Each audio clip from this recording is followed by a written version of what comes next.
মুক্তপুরুষ স্বামী বিবেকানন্দ। গৌরগোপাল বিদ্যাবিনোদ। সারাটা দিন নরেনের মনে সে চিন্তা জেগে থাকে অনির্বাণ দীপশিখার মতো। কাজকর্মের অনুসন্ধানে অবশ্য সে ঘুরে ফিরে বেড়ালো যেমন অন্যদিন ঘোরে। পেটে আজ তার কিছু পড়েনি। উপবাসে পথশ্রমে সে ক্লান্ত অবসন্ন, তার উপর আবার বৃষ্টিতেও ভিজে গেছে তার সর্বাঙ্গ। বাড়ি ফিরবার পথে রাত্রি নেমে এলো। আর হাঁটতে না পেরে জড় পদার্থের মতো নরেন বসে পড়ল পথের এক স্থানে।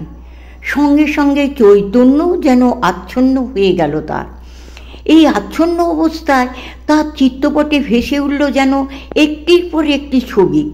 কল্পনার দৃষ্টিতে সে দেখল গাঢ় অন্ধকার ভেদ করে এক একটি ছবি বর্ণ সুষমার বৈচিত্র্যে উজ্জ্বল করে তুলছে চারিদিক। তমময় অশিবের বিনাশ করে ফুটে উঠেছে শিবের শুভময় সুশুভ্র পরম দ্যুতি। সম্মুখের ঘনীভূত অন্ধকারই যেন ধাপে ধাপে সিঁড়ি তৈরি করে উঠে গেছে বহু উচ্চে আলোকের দ্বারে। কঠোর কুৎসিত কিসের যেন একটা মূর্তি লুটিয়ে পড়েছে সরল সুন্দর ঔজ্জ্বল্যময় অনিন্দ এক মূর্তির পদপ্রান্তে একান্ত অপরাধীর মতো।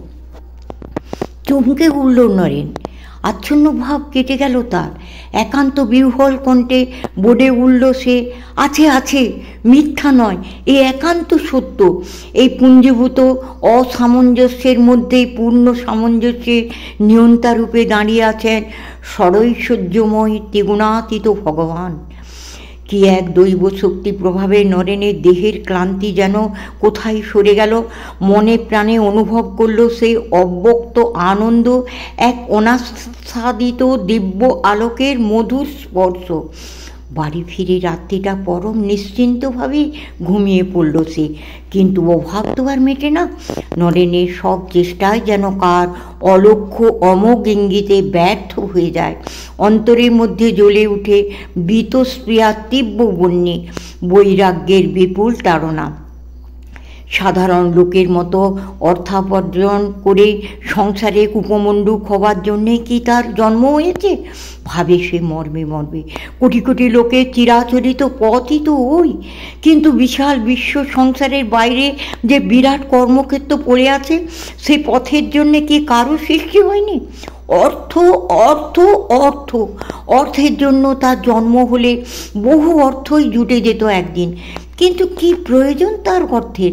ত্যাগধর্মী মন, বিশ্বমানবের কল্যাণকামিতা, এই শুধু পাথেয় করে দৃঢ় চিত্তে বেরিয়ে যাবে সেই সংসারের বাইরে, বিশ্বের বিরাট কর্মক্ষেত্রে দিক দিগন্তের আহ্বানে।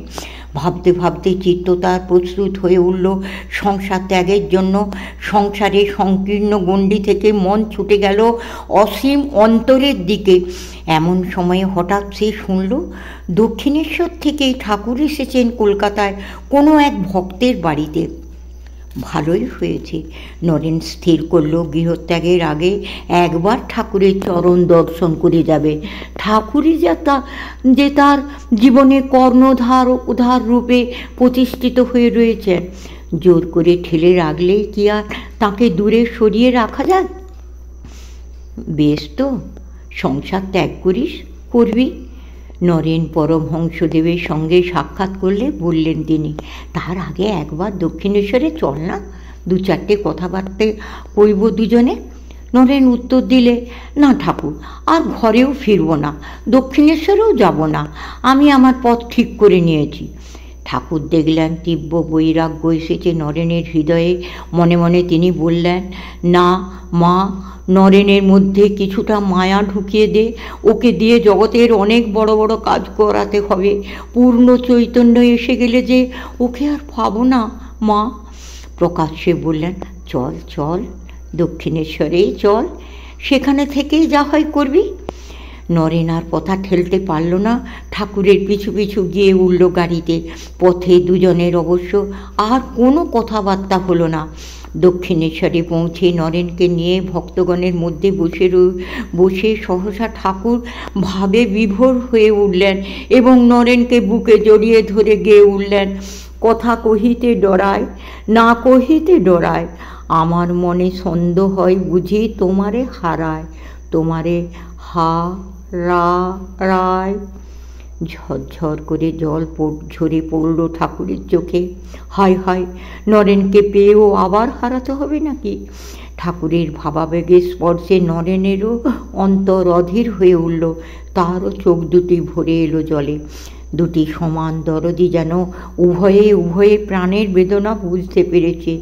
কি মহিমাময় সে দৃশ্য! ভক্তরা কিন্তু অবাক হয়ে চাইলেন তাদের দিকে।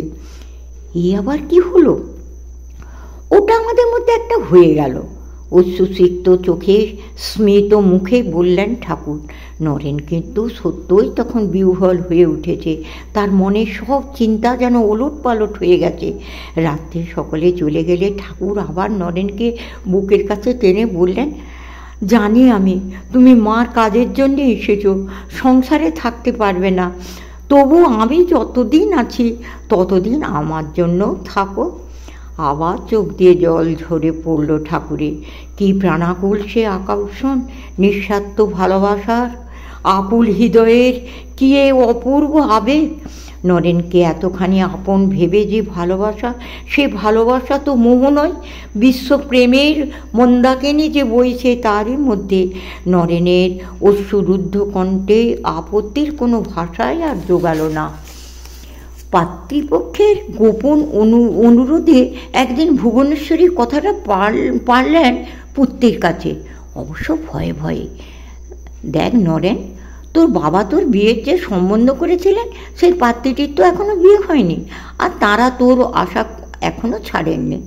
যদি রাজি থাকিস বাচ্চা, তবে কথাবার্তা পাকা করে ফেলি। বড় লোক, প্রচুর টাকা দেবেন, তাতে দুঃখ কষ্টের অবসান হবে, আর একজন পরমাত্মীয় হবেন আমাদের সহায়। প্রখর হয়ে উঠল নরেনের দৃষ্টি, তীব্র অথচ ক্ষুব্ধ কণ্ঠে বলল সে, কি বলছো মা? বিয়ে করে পরে সাহায্য নিয়ে করব দুঃখ কষ্টের অবসান?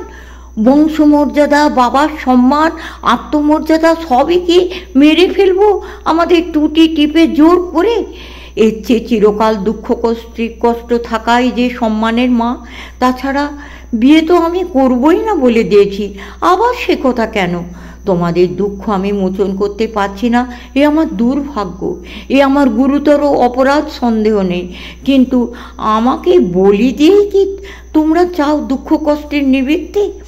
এতটুকু হয়ে গেলেন ভুবনেশ্বরী নরেনের উত্তরে। নিদারুণ দুঃখ ভারে নিপীড়িতা হলেও ভুবনেশ্বরীর আত্মসম্মান জ্ঞান ছিল প্রচুর, তবু অনুরোধা হয়ে আর সন্তানের মুখের দিকে তাকিয়েই প্রস্তাবটা তুলেছিলেন তিনি। নরেনের শেষ কথাটায় কুণ্ঠিত হলেন তিনি মনে প্রাণে, বললেন ব্যগ্রকণ্ঠে, না না বাবা, তাই কি আমি পারি? আমি যে তোরই মা। সেটা তো আমারও গৌরব মা। জননী কুণ্ঠিত হয়েছেন দেখে নরেন উজ্জ্বল দৃষ্টিতে তার দিকে চেয়ে বললে, তোমার মতো মা না পেলে কি আজও টিকে থাকতুম আমরা? গলাটা ধরে এলো নরেনে। ভুবনেশ্বরী তার গায়ে মাথায় হাত বুলিয়ে বললেন, আচ্ছা বাবা, তো ঠাকুর নাকি বাকসিদ্ধ মহাপুরুষ, মা কালীর সঙ্গে তার নাকি কথাবার্তা হয়, মায়ের কাছে তিনি যা চান তাই পান। তা বল না কেন একবার তাকে, যদি মাকে বলে আমাদের সংসারের একটা সুরাহা করে দিতে পারেন। কথাটা কিন্তু নরেনের মনকে বিশেষ স্পর্শ করল না, যেহেতু ঠাকুরের প্রতি তার ভক্তি শ্রদ্ধা যতই প্রগাঢ় হোক, ঠাকুরের ওই মা যে তার ভাববিহ্বল মস্তিষ্কের উদ্ভট খেয়াল।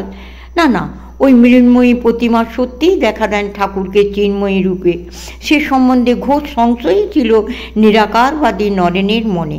কাজেই মায়ের কথায় কোনো উত্তর না দিয়ে সে চুপ করে কি যেন ভাবতে লাগলো ক্রমশ।